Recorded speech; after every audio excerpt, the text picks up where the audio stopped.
Hello everybody, today we're gonna talk about range and endurance charts available for nearly every aircraft in Aeronautica.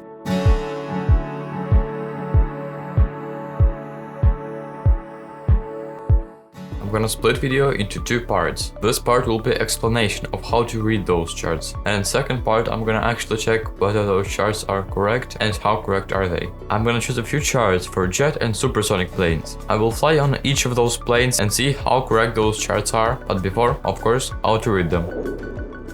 For example, there's the A220 chart. At the right we can see altitude, at the left range, and at the bottom throttle. Let's say we are flying on 20k feet and on 70% throttle. We need to follow 20k feet curved horizontal line and go to 70% throttle vertical line. At the point where both lines meet, we need to go straight left to see approximate range or flight time. Effective range endurance line shows maximum distance or time your aircraft can fly with takeoff.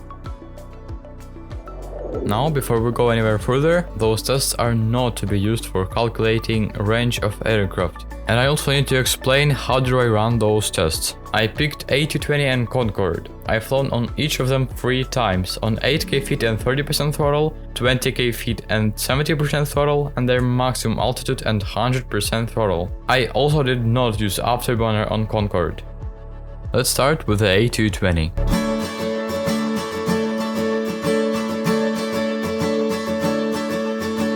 Hours and hours went spent on those flights. Anyway, this is the first A220 flight on 8k feet. At the end, I've got 311 nautical miles and insane 138 minutes or 2.3 hours of flight. Next is the second A220 flight. I've flown 315 nautical miles and, unlike previous one, only 58 minutes. In third flight of the A220, I crossed a distance of 389 nautical miles in 54 minutes.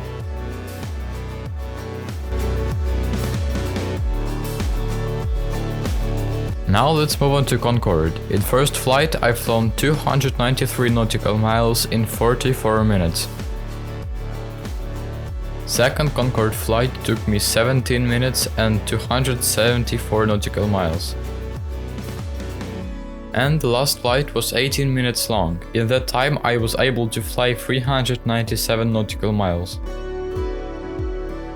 This was a pretty hard video. If you're interested, there are precise numbers and also timeline of this video. Took me some time to make it, but it was very interesting. In conclusion, range charts are pretty much correct, but I would not recommend you using endurance ones. Thank you very much for watching. Have a great day and see you in the next one.